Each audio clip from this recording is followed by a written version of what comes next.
Hello and welcome at Book Lovers Companion.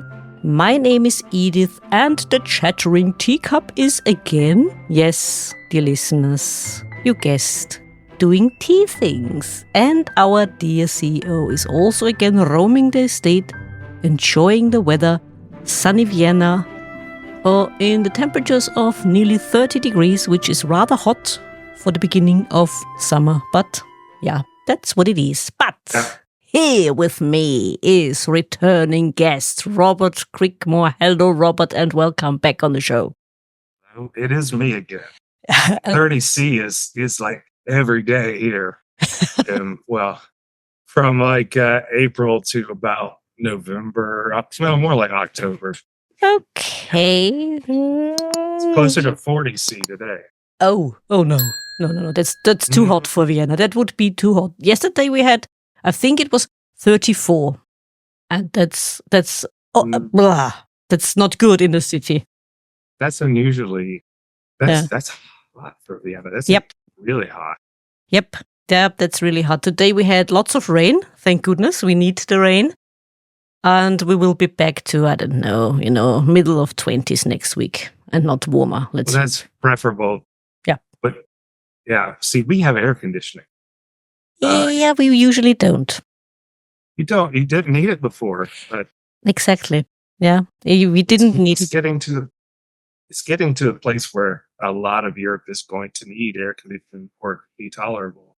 Absolutely. But when you live in an older building, it doesn't heat up that fast. It's a problem for the newer apartment buildings, but not for the old ones. But when the old ones are hot, it stays warm, But yeah, that's the downside. But the property I live on is 70-some years old. It predates air conditioning.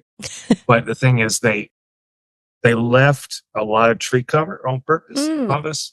So especially to the south. Yeah. So it collects a lot of the heat. Yeah, that's good. Because it puts us in shade, and that was kind of by design back then. Yeah, that's good. I mean, where we live. Yeah, absolutely. I mean, we live on the outskirts of Vienna, so it's not that hot as it is in the inner city. Oh, yeah.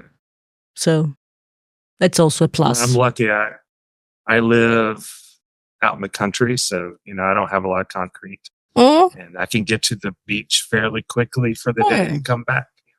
Take a dip in the water, and,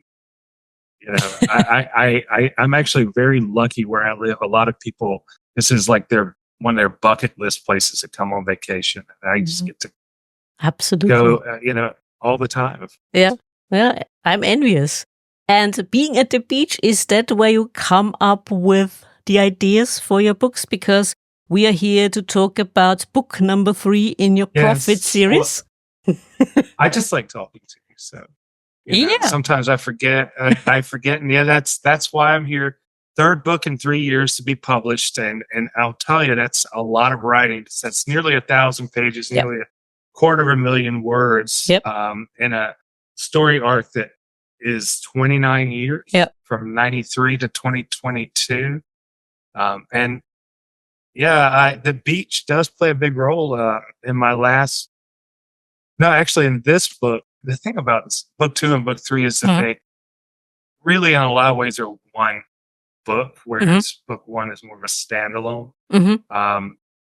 And there's actually a part in there where I write about Ocracoke Island, and I wrote that part about Ocracoke Island while I was on Ocracoke Island, which, if you don't know, and you probably don't know where Ocracoke Island is, it's one of the top beaches in the U.S., but it's a remote place where you have to take a boat to. And even for me, it takes me hours to get there, because even though it's like, if I were to fly an airplane there, it might be 100 miles, probably fewer than 100 miles. But the way I have to get to a ferry, there's like 3 different types of ferries. So you get there, there's like nobody there. And the whole top part of the island, the north part of the island, is completely wilderness. Okay. So no buildings, nothing. Okay. And so there's a unique kind of culture there, and I wanted to capture that as a place of respite for 2 of my characters who are coming off of a kind of a loss but a win at the same time, a bittersweet win with a loss of another character. And that's a place where I've always enjoyed being. So since they were using the intercoastal waterway, which is essentially is what it sounds like, it's a waterway along the eastern coast of the U.S. that you can use to stay out of the ocean, and there are canals, and they use natural barrier islands, and they have created an entire system sometime last century to allow people with smaller craft to navigate the entire East Coast without being in danger of being out in the Atlantic, where there's a lot of course chance of sinking. We have tons of shipwrecks out there that people there's an entire industry that's millions of dollars taking people to see shipwrecks. In fact, that's what Naomi was involved in when she came off of her victory in the first book. Is that she was involved in the dive industry, and in fact that came up in the first book, and it comes up in the second and third book, because a lot of the book takes place on the water. In fact, Prophet's Lamentation, the end of it, takes place on a decommissioned Coast Guard tower that's 30 miles off the coast of North Carolina. It's a real place. It's a hotel now. Oh, okay. But when I wrote about it, it was technically an abandoned tower. Yeah. Of course, it's fiction, so I just use... absolutely. But I use it as an inspiration. But like you said, do I use the coast? Of course. And I lived up in the mountains too. So the state is unique. And it has several unique cultures. It has an Appalachian culture. It has a coastal fishing culture. And of course, in the center is the corporate machine and a tech culture that keeps this place going. And in fact, why we're one of the biggest states, and that we used to be a much smaller state. Now we're one of the top 10 population states and growing. So I kind of keep it out of that part of the state, though it does come in. But I've spent a lot of time in the Appalachians, and I grew up in the fishing industry here. So I kind of combine my experiences, which are kind of rare, to bring people a world that they don't normally see from an insider, which I think is important, because I think a lot of people assume Southern culture is this monolith. And that's one of my things that I want to kind of show people. Southern culture is many different things. In fact, North Carolina is its own unique culture. In fact, like I said, several different unique cultures. It's Southern, but kind of not really. And really where I am is more of a tidewater culture. So it's a fishing culture. And that culture kind of runs Northeast North Carolina up through Southern Virginia, which I guess, some of y'all might need to look at a map, but it's a bunch of estuaries and rural swampland.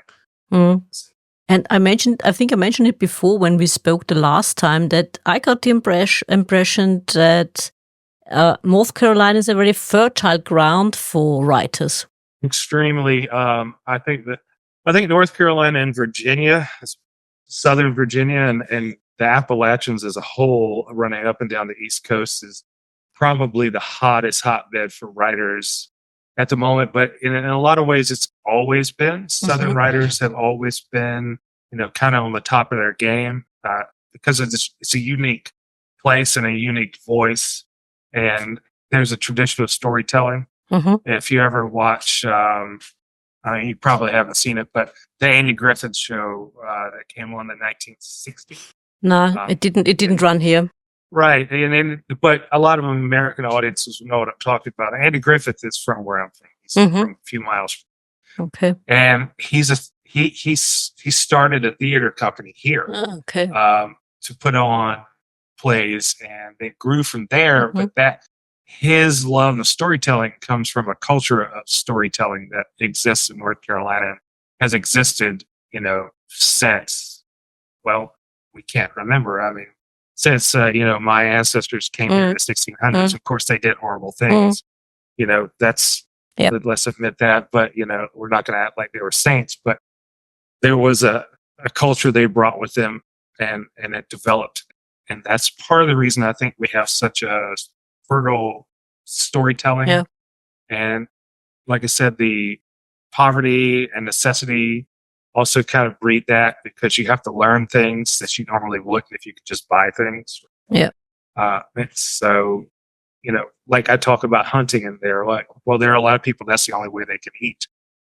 And so you have to learn how to do some of these things, these wilderness things, before start. Yeah. So, and other skill sets that, we could talk all day about. Yeah. So those unique experiences turn into stories. Yeah. And I had a lot of wonderful storytellers on the podcast from North Carolina. And you are as well. And I said before we started the recording, book number 3, again, in one go, reading it in one go because I couldn't put it down. And I was keen to know how you will end it and what is going to happen. But you said book number 1 is more like, or feels more like a standalone. But would you agree that one should read book number 1 and book number 2 before he reads book number 3? Because there is so much in it, in book number 3, which you have learned from the other ones? That would be my preference. Yeah. I've tried to write them so that they could be read standalone. Okay. And that's kind of up to, my publisher thinks that is the case. I think it depends on the reader. Mm-hmm. My preference, Prophet's Debt, the first one. Mm-hmm. I would prefer that it be read first because it does set the tone. Yeah. It is really harsh. Yeah. And that's part of the issue with why I tried to write them so that it could be standalone. I really think if you're going to skip the first book, that reading the second book, then the third book would be ideal. However, the first book has become a bit of a cult classic, which basically means my fans are fervent, but also crazy. That's fine. I am too, which is why they're drawn to me. But, it is harsh, and there's certain audience that would like to avoid that. But I think it's like this. You really kind of have to look at the bad, and not necessarily shield yourself from it. And it's fiction. Yes. Yes. Like, just keep that in mind. It's not real. Yes. I have a hard time reading true crime because it actually bothers me a lot. And if you read my work, you'd go, why?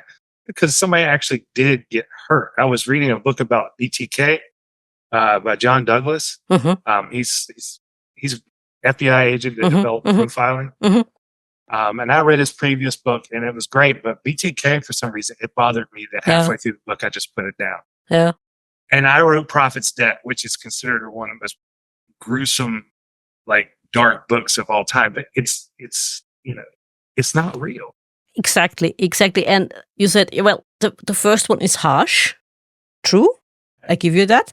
But absolutely, I also agree you should read book number 1 and do not skip it, dear listeners and dear book lovers, because it's absolute great. And you learn where your main character Naomi comes from. Without book number 1, you would miss a lot about her as a person, her as a character, her development, where she ended up, where she is in book number 3. You need that one. Absolutely. I agree. And if it makes it any better for anyone, I was a finalist. That book was a finalist for a Manly Wade Wellman Literary Award last year. I think that happened after our last interview. Mm-hmm. And I didn't win, but that's fine. I mean, that's basically, it means that it's considered one of the best books written by a North Carolinian last year. Mm-hmm. So, that's an honor considering it's my first published novel. Mm-hmm. I didn't expect that going into this. My second one, Prophet's Lamentation, was a recommendation by Lambda Literary last year. Mm-hmm. And so that's a pretty big establishment magazine. I mean, the Wojciechowski sisters are involved with them, and they're the folks who do The Matrix, for example. So pretty big mention for a small press book. And of course, this one isn't out quite yet, but all the early reviews are very good. Mm-hmm. And I'd say rightfully so. But I'll tell you this. After my next book, okay, I'm writing another book, obviously, and it'll be out next year. Yes. And if you haven't read Prophet's Debt, there are 2 girls at the beginning. One girl is Tiffany, one girl is Naomi. Mm-hmm. Naomi is the protagonist of the trilogy. A lot of people say, well, what happened to Tiffany? I made like a page And so I had a lot of fans go, well, what happened there? And so I ended up getting a contract to write a book about Tiffany. It's called Diary of Attrition. I'm halfway through the rough draft right now. And in the book, when she finds Tiffany, she has a composition and a copy of the bell jar with her in the first book when she saves her.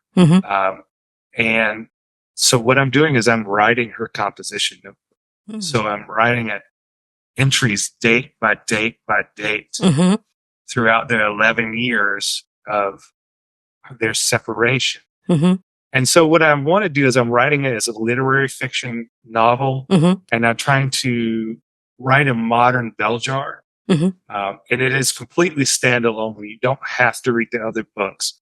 But if I were to put them in an order to read, the one I'm writing now, if someone's listening to this in the future when that one's already out, you should read that one first, because it gives a background into their lives even before book one. And Tiffany is a lot more emotionally aware. And so I'm able to go into more detail instead of just being action oriented. It's really her internal monologue. And I love mid-20th century literary fiction coming of age stories like Bell Jar, for example, which is probably one of my favorite books. But one of the problems I always have with those books is that they're mostly affluent New Yorkers. And so why can't it be a poor girl from Eastern North Carolina?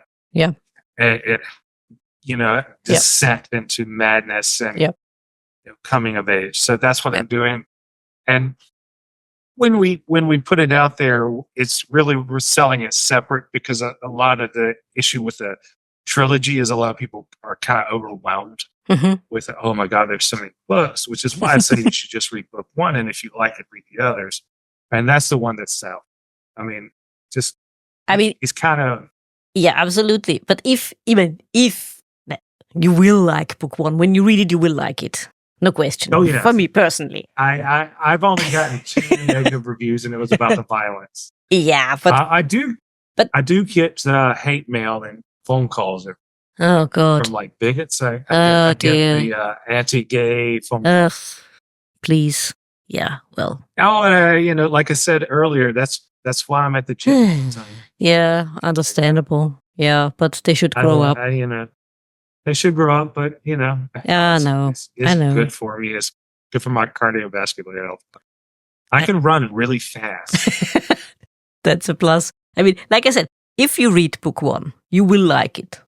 Absolutely. And you can't help yourself. You have to read the other ones. I couldn't help myself. I had to get my hands on book number 2 as soon as I finished book number 1. So I had to wait for book number 3.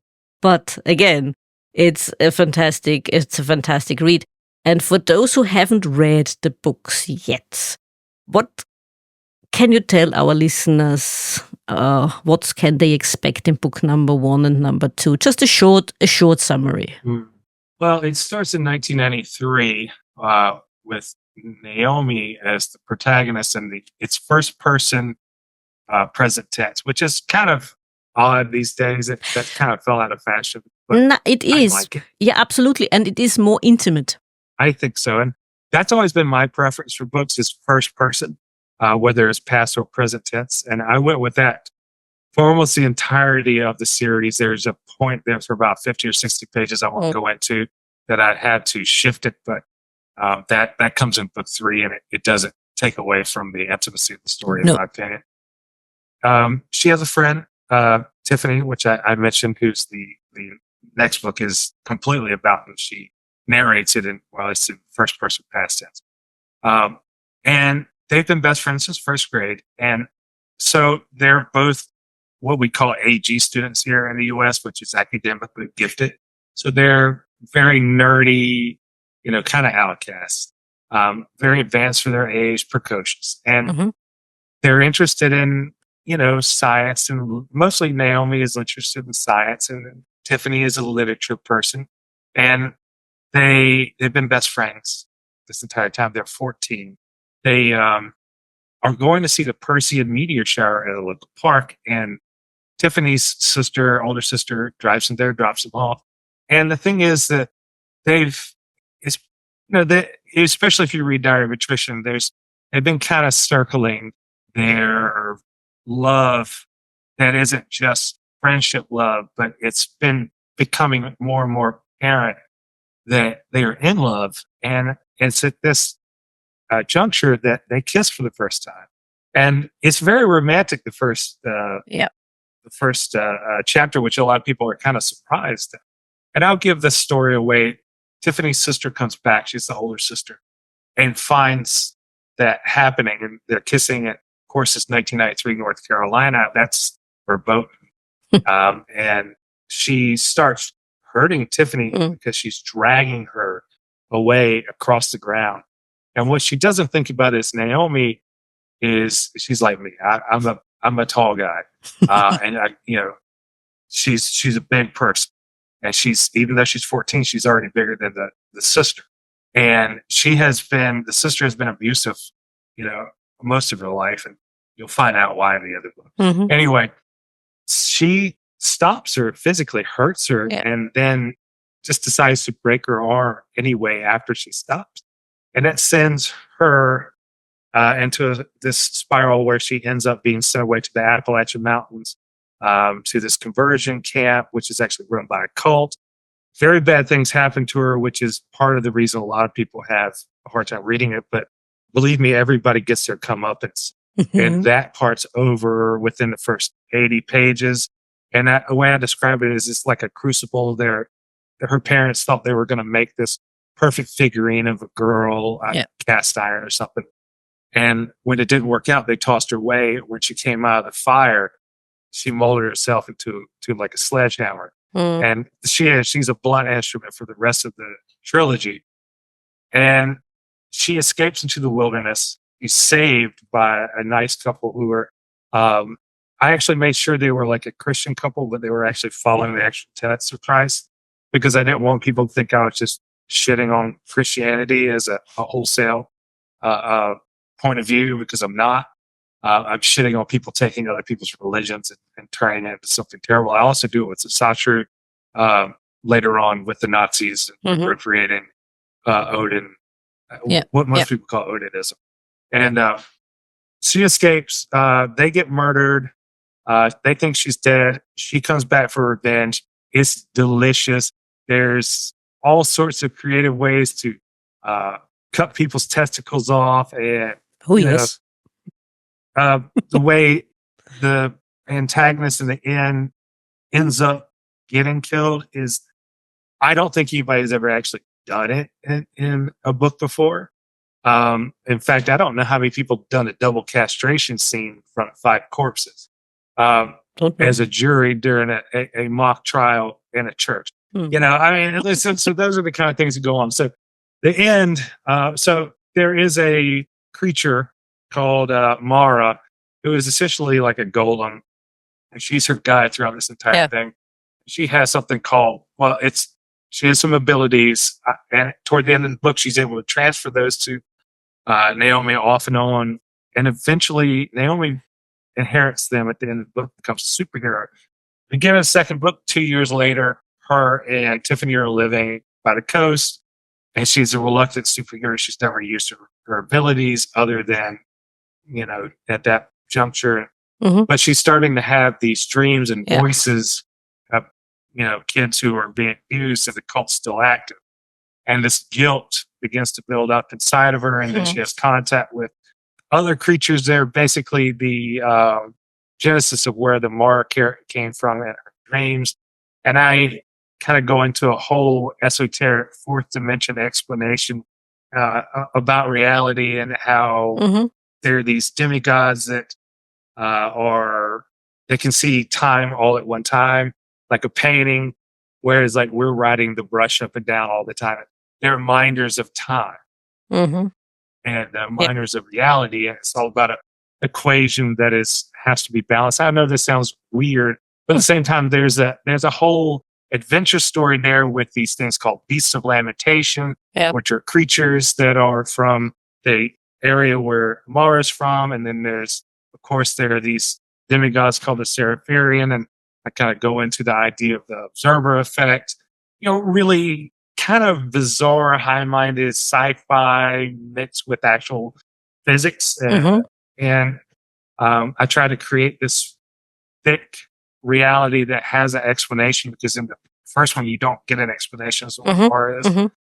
And by the end of, there's a character who can make something called indigo using blood and some stuff from down in the cavern where she escaped from when she was a kid. And so there's this issue with controlling the resources in this rural area, and there's a battle between them about the resources, trying to keep them from doing it because they're trying to use those powers to take over, and because they're trying to spread their cults, and they're trying to, erroneously bring about the end of the world. They're a death cult. And the leader is a self-hating gay man, and I kind of base him on Lindsey Graham, only better looking and younger and smarter. And that's what, So, I mean, that's the idea of it. And he's kind of risen out of this, where he's been in the shadows and hating himself, to find a position of power where he can divert other people's gaze from him, and basically do what bullies do a lot at school. They're gay kids. They'll pick on other gay kids to divert the attention. And by the end of it, there's a final battle. He dies, and then something happens. You have to find out, read it, because I don't want to ruin it. Yeah, absolutely. And so, it picks up in the third book, and it picks up directly after. Yep. It runs together like one big long book. Absolutely. And there's a lot in your book. It's the one sentence struck me in book number 3, which I thought, this is so true. You wrote, religion is politics in this country. Like you mentioned before, religion, or some people's view of religion, is a major part in the story itself. And that is true in a lot of countries still. And at certain times more, at other times less. But it's still woven into our society. And what you depict in your book are the not so nice outcomes of a religious view, a religious life, so to speak. That's correct. And it is criticism of Christian nationalism in the United States. And the thing is, I grew up in that, and a lot of this stuff that's happening now in the U.S., I've warned about for years. In fact, I've been told, I had a psychologist tell me I was paranoid at one time. I was like, no, man, you don't know what you're talking about. Wait, what? And I've been right. In fact, I predicted January 6th before it happened. My psychologist was like, look, man, you're paranoid. I don't really. And the session afterward, he was like, I owe you an apology. I was like, yeah, you guys need to listen to someone who lived it. And I've been telling people this shit's dangerous forever. I started in 93, partially because, I was 13 and 14 in 93. And so that's a coming of age time. And I know that time period. So that worked out for me. But also in 93, Waco, Texas happened. And I don't know if you know what that is. It's a cult that. Yeah. Anyway. Okay. So, that is the genesis of the militia movement in the United States. In fact, David Koresh's real name is Vernon. And Vernon Prophet is the, say what I did. Vernon Prophet is the antagonist. Yeah. Of course, it's not based on them at all. It's just this is when it started.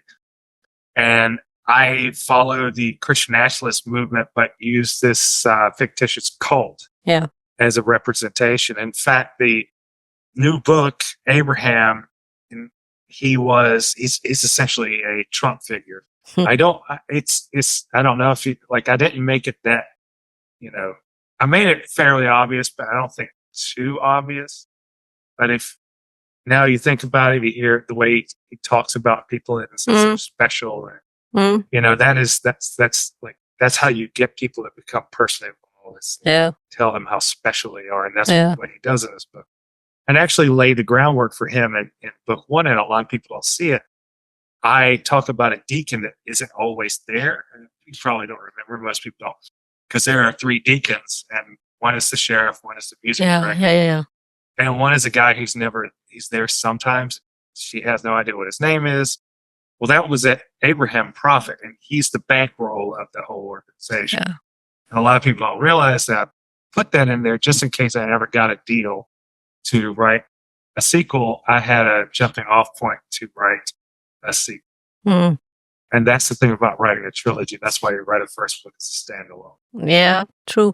I mean, what you just said about all this background information and so on and not being taken seriously, it happens a lot to people who, unfortunately, who have experienced this kind of religious indoctrination themselves. They are not being taken seriously. And then it turns out, oh, you were right all along. They're listening now. Yeah. I don't think it's too late. I don't believe in too late. There's this thing in the U.S. It's the Heritage Foundation. Maybe you've heard of them, but they're like an ultra right wing group. And they have this thing called Project 2025, and it's like a blueprint for Trump when he comes into the White House. That happens. It's possible, actually. Yeah, it is. I mean, I'm absolutely agreeing from a European point of view. We always joke. No, it's not joking. We say, I really believe he has a chance to get reelected. He does. He does have a chance. It's actually kind of scary. But there's a part in there that I find the most frightening that on the face of it, people would find laughable. But there's a part in there where they talk about outlawing pornography and arresting those who make it and distribute it and putting them in prison. Of course, that's a violation of the First Amendment because it's protected speech, but that's not actually the scary part. The scary part is what's pornography. You can just say books. This book I don't like is pornographic, and then you can outlaw it and then arrest the person who wrote it. It's been done before. It's done in places like China. It's done in places like Islamic theocracies. In Saudi Arabia, they don't like a book. It's pornography. I don't actually think they're going to murder us, but we could spend years in prison until this is straightened out. It's far-fetched, but it's possible. Yeah, I agree. I mean, like you said, it's scary. It might be for most people far-fetched, or it might sound to a lot of people far-fetched, but I agree it's not. It's not at all. And that's what makes it so scary. It's absolutely plausible that it could happen. Absolutely agree. And I mean, religion is not the only thing that features in your book, because there's a lot about friendship, family, what makes a family, and how they come together. There is motherhood, different kinds of motherhood, different types of motherhood. Yeah, absolutely, that as well. And that's what makes it also so interesting, because we see a lot of different kinds of this represented through different people. For example, we have in book 1, we have this couple who take in Naomi. Then we have her own family, or her own parents, her biological parents, let's call them that. And then in book 3, there's also another development. I don't want to give it away because people should read the book. But that's what it's so intriguing. Yeah. There's a couple really big surprises that I don't think people will see coming. And stuff about family is one of them. It's not a bad thing. It's not like a surprise, like, oh, this family, like somebody in the family betrays Naomi. I want to go ahead and put that out there because I want people to know that I like a happy ending or initially happy ending, because I don't expect people to invest hundreds of pages than me just stab them in the heart. And that's it. Yeah. So everything about her family is always positive. They aren't. That's something like I wanted to make sure people saw. Like there are entire chapters where her and Tiffany argue and like real couples. Yeah. And then there's the internal dialogue where she's thinking like, oh, I shouldn't have said that, but it's been said now. And I think everybody has had that argument with their significant other at some point. If you're old enough, man, if you're like 18, maybe not. But if you're 28, yeah, you definitely had that argument. Where you're like, fuck, I should have said that. Yeah. And then you know it. This moment comes out of your mouth, and that's the way it is for Naomi. But there's also the love factor, the friendship factor, and I show them together just being a family, which is something you really didn't see in book one as much because it was her. She's not on equal footing with these people. She's hiding. Yeah. And now she's at war with them. Yeah. But they also want to show that there's something worth saving and why they fight. It's not just ideology. This is, I have this to preserve. Yep.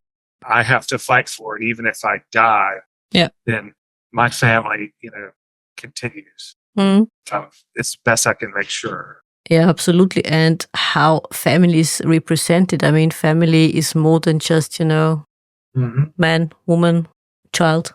It can mean friends. Friends can be family. Yeah.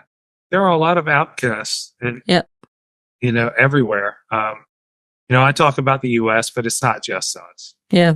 It's across the world. There are people are outcasts for whatever reason. It's there are a myriad of whys in different cultures. And a lot of those people form their own families, or even if they're not outcasts, you take in people. Yeah. My wife's family's done it. There are people that are at Thanksgiving that aren't related to my wife's family in any way whatsoever, but they're there and they're family. That's kind of where I got the idea. But on the other hand, my family is very much blood is blood type situation. Like that's not something that exists in my life. Yeah, we also have that saying. I mean, the English saying is just like the German one, blood is thicker than water and so on. Yeah, can be true. And family can mean just that. But let's be honest here, family can also mean hell on earth. So. Yeah, I won't go into too much about my family. I've had some negative experiences like everybody else. Positive. Yeah. Like everybody else. So yeah. I wouldn't say I'm not only outs with my family, we just don't have a lot of time. It's hard to communicate. But I can be I can be difficult. We all can. I'm opinionated. Yeah, well. Yeah. So we all can be. But where did the idea for those mythical beings come from, which take also an important part, an important role in the development of your story? Well, I mean, all stories have some basis in allegory. So, of course, there's the idea that it's hell, whether it be in the Christian version or an earlier version, where people are punished for what they've done in life.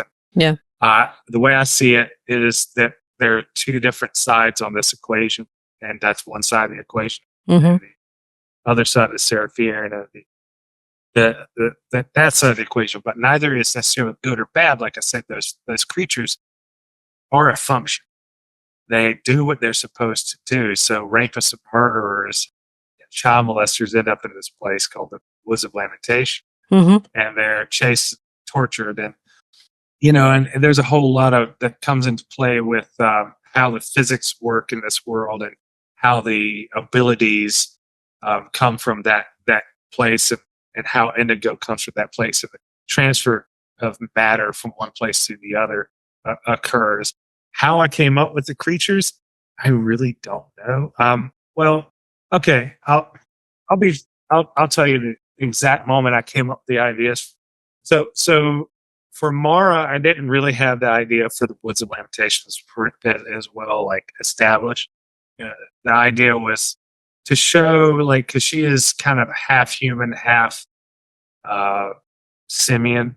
And I wanted to kind of show human nature still has that banal, violent tendency. But that developed into the idea of putting that tendency of violence to use and showing where the creature came from and why she was a part of balancing the equation. The first book against Vangi, which is another creature in this book, which I'm actually really attached to. More than Mara, I really love his character, but he's this hideous being who becomes a companion and a friend. Yeah. It's kind of a part of like, don't judge something or someone because they look scary or they don't look like what you want them to. Yeah. And that is something that I've found myself become really attached to. He becomes a companion for Naomi, and he develops past this mindless creature, and over time becomes a type of sentient, almost, I won't say that, like pet is maybe the wrong word, kind of companion. Yeah. And I'm someone who has very scary dogs. You saw, partially because I do have people who threaten my life, so I keep shepherds, and but like people look at my dogs and they look frightening to them, and they are frightening. But at the same time, I love them and they love me and my wife and my friends, and they're these lovable cuddle bugs at the house and really out in public because I've socialized them very well. So you can come up and pet them in public. Yeah. They'll turn like that. Yeah. They will turn in a heartbeat if you're a threat to them. Yeah, of course. Monsters. Yeah, of course. And I have two of them. Yeah. But so to me, like this idea of loving this scary thing, and that's something I have in real life. Yeah. So that's part of the reason I'm so attached to this movie, which means, I think it means slender. I can't remember what language. Okay. I mean, absolutely understandable, because a school friend of mine, her parents, they were breeding what is called in English boarhounds, sort of Great Danes, something like that. And when she was a baby, the only person who could approach her crib was her mother, because the dogs were protecting her. She was part of the pack. Yeah, absolutely. Yeah. And I said it's absolutely understandable, and that's their job, and they took it seriously. So absolutely understandable. And that's family. Yeah, exactly. And that's part of why, that's also just like what you said.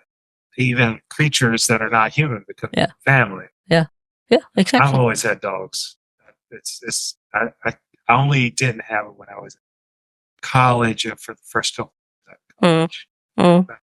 Yeah. One of the first pictures of me is with a German Shepherd mutt that my parents had around the time I was born until I was, I think, 13 or 14. Okay. Unfortunately. Yeah. Mortality came into play. It's just a picture of me running next to a German Shepherd puppy. Yeah, great. It's different with dogs than with cats. I have cats. I love cats. Yeah. You are the butler. You are the cat butler. That's correct. Now, I have a cat in my first book as a character, and that helps Naomi escape. I know some people don't like cats, but I love them. Dogs, however, are on a whole different level because of our species history within it. In fact, I think we owe dogs because our ancestors made them to help us now. There is this joke. I don't know if you know it, about cats and dogs. So a German Shepherd, a corgi, and a cat die, and they come to heaven, and God is asking them. He's asking the German Shepherd, so what did you do down there? I said, yes, I was protecting my family. Splendid. Yeah, go on. Go through the pearly gates. And he also asked the corgi, what did you do? Oh, I was happy to play with the kids and so on, and it made them happy, it made me happy. Oh yeah, go on, go through the pearly gates.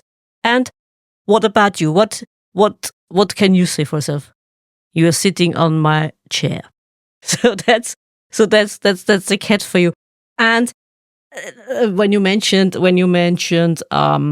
hell and so on, I had to think of this sketch. You might know it, because I mean it's not so scary, but it's funny. Rowan Atkinson plays Toby the Devil. You should look it up on YouTube. It's really funny. Where the actor who plays Mr. Bean, He has this short sketch where he plays Toby, and he welcomes the people to hell, and he tells them where to go, and so it's really funny. I'll check that out. Well, I know Mr. Bean. Yeah. Toby. Just put in Toby the Devil. I'm sure you will find it. It's really great. Yeah, and you also in your books you mention or you say God is she. Correct. I find it so refreshing. I think that makes sense. Yeah. Because women give birth. Yeah. And I would think that a deity who gave birth to everything would want to represent themselves as a mother figure. Mm-hmm. A lot of the third book is about motherhood, Okay. and so that plays into it. But she is a really bad mother. She's absent mother. I really kind of write it from a deist perspective. I think that's always an interesting perspective, because to say, I wouldn't. For a long time, I kind of thought of myself as an atheist, but I really kind of get the feeling, and that's all it is. And I live as an empiricist on a day-to-day basis. So I make decisions based on fact, feeling, and I know these are just feelings. That it seems improbable for existence to be here without some kind of, and it may just be a program. This could be like, I feel like this could be a biological computer system. In a lot of ways, it functions like one, which is kind of what I write like in this book. Like, does that mean it's an all-knowing, omniscient, perfect, sinless being, right? It doesn't mean that. So I kind of write it from this perspective that she made this universe because she wanted the companionship and she wanted to make sentient beings that felt, because she wanted to feel. She wanted to absorb their feelings, and she created these demigods because she would become so involved and engrossed in the feeling that that's all she would become. Yeah. And that's what she wanted, and that's why we were created. And those demigods were regulating everything, and there are 12, kind of like 12 disciples, and they are in control of different things, like Zelio, the one that Naomi got her power from, controls the earth. And she used to be in control of other planets, weather, and all this. She's basically a maintenance feature. Like, she rarely has to use her abilities. But the issue is, I talk about sentient life and how sentient life on all other planets had off themselves. Yeah. Because they were too intelligent and also too stupid simultaneously.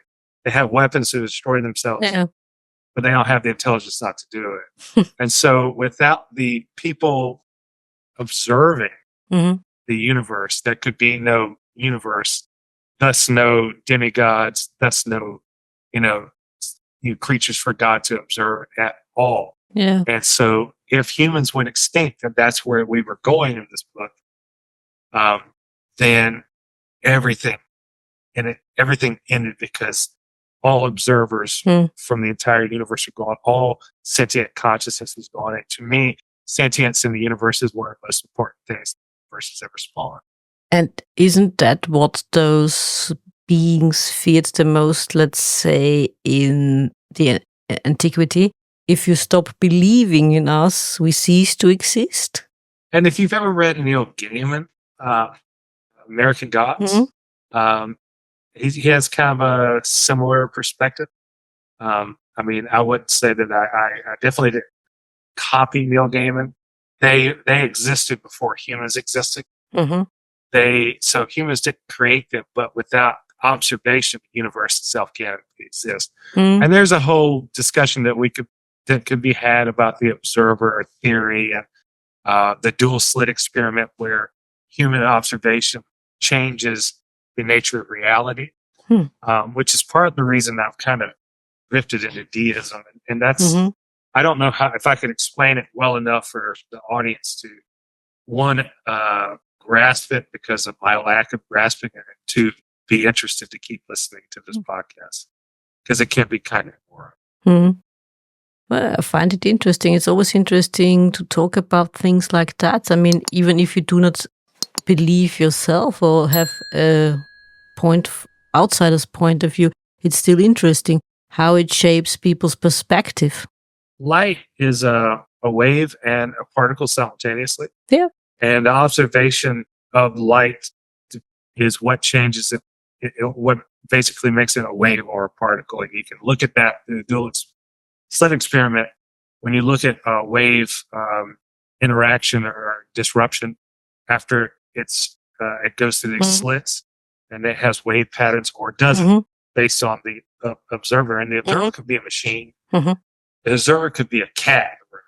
But when it's not there, it doesn't happen. And they do this with like a photon gun and kind of like a photo paper behind the scene, behind the slit. So because that way it's not observed, but you can see the result. Yeah. And to me, that means someone's observing me observing. And what does that mean? Yeah, go on. What does that mean, though? I don't know beyond that. Yeah. And what is your take on the question of AI at the moment as a writer and writing this kind of stories?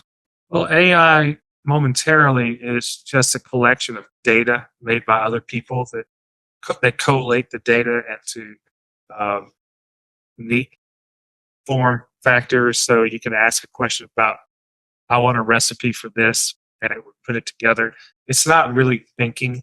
It's just taking from other people. So it's a form of synthetic plagiarism. When it's used to write, when it's used to do art, it is synthetic plagiarism because it is plagiarism from someone else's work that it has observed and collected. I think that if you pass off art that you didn't create as your own, or if you pass off literature that you create as your own, and it was written by an AI, that you should never be taken seriously ever again. And, you should never be accepted inside the literary community at any cost, because art is the synthesis of the human experience into a product that explains that experience to others and has that visceral feeling that can only be transmitted from one sentient creature to another. Now, if AI becomes sentient at some point in the future, their experience could create art, but it would belong to the sentient AI itself and not the human that created the AI, no more than my folks or my mother or father's. Yeah, absolutely. It's feasible, but I don't think it's happened. There's this whole thing like the Google AI passed the Turing test. I've read through some transcripts. There's one question in there. They were like, what do you like to do? And the AI is like, I like hanging out with friends and family. I'm like, you don't have friends and family. You're a computer system. But all the other stuff was basically what the user was prompting it because that's what they wanted. And AI is going to tell you what you want. Just like it'll tell you the recipe for brownies if you ask it. Yeah, true. That doesn't mean it created the recipe for brownies. Yeah. Somebody else did. Yeah, true. Yeah, absolutely agree with you. Every point. And you said next project is the book that features Tiffany's experience in their 11 years apart.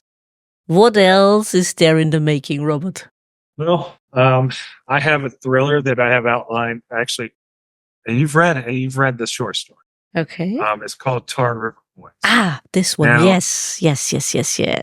So I have that outlined, and I will start writing that early 25. And right now I haven't signed a contract for it, but it's tentative. And more than likely, there will be a contract for it from Cinnabar Moth. And even if there's not, then I'm still going to write it. And I guess, I don't have an agent as of yet, but I kind of feel like that I'm getting to a point that I may need one at some point. So, with my background on the literary award finalist thing and all that, I think that if I don't get a deal for it, that a Southern crime thriller probably will sell pretty well. And you've seen the kind of outline. It's about these two brothers who run cocaine up from the Pamlico Sound up the Tar River, northeastern North Carolina. And so their father's in prison. And this story takes place in 99. Their father went to prison in 69. He was very much a ne'er-do-well, and he was breaking into a woman's house, and he ends up not expecting her to be there and punches her in the face when she came around a corner and she fell and hit her head, died. Well, he discovered at that moment that death and violent death created a very sensual feeling inside of him. Yeah. And he rapes the corpse. And I've probably gone into too much detail. And anyway, the woman was a black woman. And this is in 1960s in North Carolina. And there are a lot of men who murdered women, raped women back at this time and got off with it. Yeah. But the judge is like, holy shit, dude, you're a necrophile, right? Yeah, yeah. And he sees this guy as someone who's going to go into the larger community, and he's like, he can only give him 30 years because of what he can convict him of, which is the disruption of a corpse. And this is North Carolina. It's a very different world. Hell, North Carolina in the 80s was still like this. And his father's getting out of prison, and he has joined the Aryan Nations. So basically, he's primed to be a serial killer, and he's still pretty young. He's only in his 50s, and he's very fit. So he's coming out of prison, and so now he's on his way toward getting involved in their cocaine dealings. He's involved in surreptitiously murdering and raping corpses, and yeah, I know, but it's a crime thriller. Believe me, there's more to it, and I'll fill it in, and you'll see. And the thing is that the older brother is involved with another man, and the man is a black man, and no one else knows this. Yeah. And the younger brother lionizes the father, and like I said, the Aryan Nation starts getting their tendrils into their business, and then it becomes, of course, it all comes to a head when they find out. And I'll leave it at that. And you guys will have to see in 2026 what finally happens. And I hope I haven't given too much away. I mean, I don't think so. I don't think so. No, I don't think so. I enjoyed. Like, wow. I enjoyed the short story, and I'm absolutely glad that you are going to make it in a full-fledged novel. I just see your face when I'm like, what he did to the corpse. Oh yeah, but just reading it wasn't so bad. I mean, I can deal with it. The chattering teacup is a bit on the squeamish side, but like you said before, true crime is one thing, but reading fiction is the other. I mean, I have read other books that are even worse, believe me. So yeah, it's not real. That's the point. Stephen King writes stuff just as bad. Yeah. And worse, and he's the king, exactly, and nobody bats an eye when he does it. But when I'm a fairly new on the senior writer, and people are like, oh God. Yeah, so you really look. Have you read it? Oh my God, I have read it. It's I mean, the royal you. Yeah, I mean, I just finished reading it again, and I haven't read it since I was a child. And I got toward the end, and there's an entire scene where they all have sex with Beverly, and they're 11 years old, in the sewer system. And I was just like, yeah, no one ever needs to say anything to me about anything I've ever read again, because exactly everything I wrote about that was disturbing, that was, sexual, although yes, but maybe it's sex. Yeah, it wasn't consensual. God damn. Exactly, and maybe also because people have to realize that they think or realize that it could happen. It is possible. It might be possible, or it maybe happened somewhere else in another place at another time. Maybe that's also why it makes it so scary, although it's fiction. Yes, but fiction based on real experience. Yes. And really bad things happen to people, and there really are necrophiliacs. Yes. And there really are people who murder because of the dead body. Absolutely. Donald comes to mind. Absolutely. Look at what he did. Yeah. Absolutely. I mean, real life is worse. Real life horror sometimes trumps anything I can come up. Oh yeah. You can say that again. Robert, is there anything else you would like our listeners to know? Can't think of anything specific. I've got some things coming up, events coming up. But unfortunately, 2 of them are going to be gone by the time this thing comes on. I'll be in DC on Wednesday the 26th with S.A. Cosby, James Grady, K.G. Guyan, doing Noir at the Bar with E.A. Amar. Like, I am kind of over the moon with this kind of stuff. I have my own Noir at the Bar here in East North Carolina. And so that's 4 times a year. I got that coming up on the 29th. On the 6th, I'll be in Alexandria, Elaine's signing books. On the 10th of August, I will be with J.G. Heatherton doing In Conversation thing for my new book, The One Prophet's Death. And at City Likes Books in Sylva, North Carolina, which is the middle of nowhere, but it's become kind of a literary hub for the East Coast. Like a lot of really well-known writers stop on through there. It's kind of like Elaine's. Elaine's is another one of those. That place I'm going to be. It's a kind of a hub for writers and people to come to see. So but that's the South for you. It's weird, don't have these tiny little towns and you have this bookstore. People will drive for hours to come to see a writer at this bookstore. That's splendid. I go to a little bookstore in Raleigh and I see huge writers there like Jeffrey Deaver, right? Jeffrey Deaver's read this book, read Prophet's Death. And?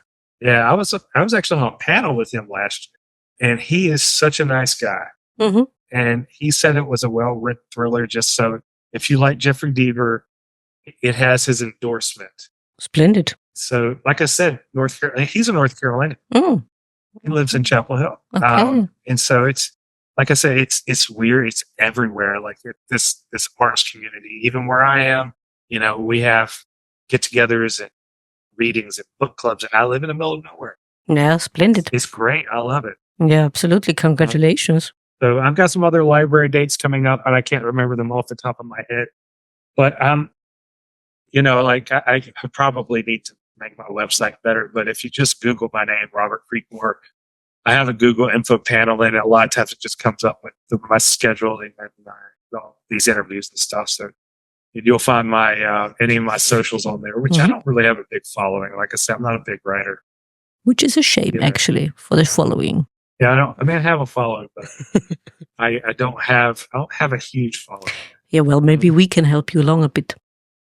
I hope so. I know I write kind of difficult stuff to deal with, and I think that's part of it. Yeah, and part of it is just sheer luck. It takes time for it to fall into the hands of someone who goes, oh, well, this is, and let me tell someone else, and then let me tell someone else, and that domino effect where when it falls in someone's hands, who'll tell someone else, and they'll tell someone else. You had me. And that's happened. Yes. But those dominoes happen. Absolutely.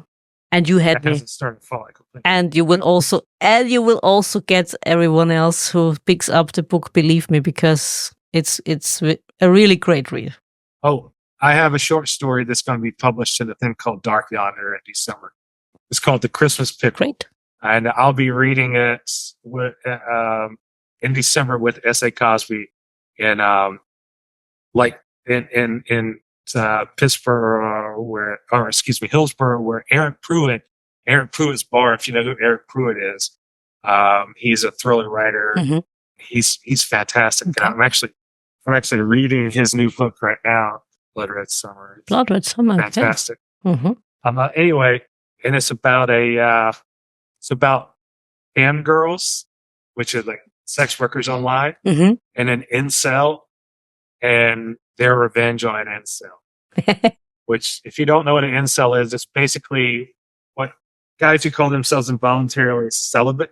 Yes. They're just mostly misogynist assholes who expect women to be sex objects, or disappointed when they find out women have their own minds.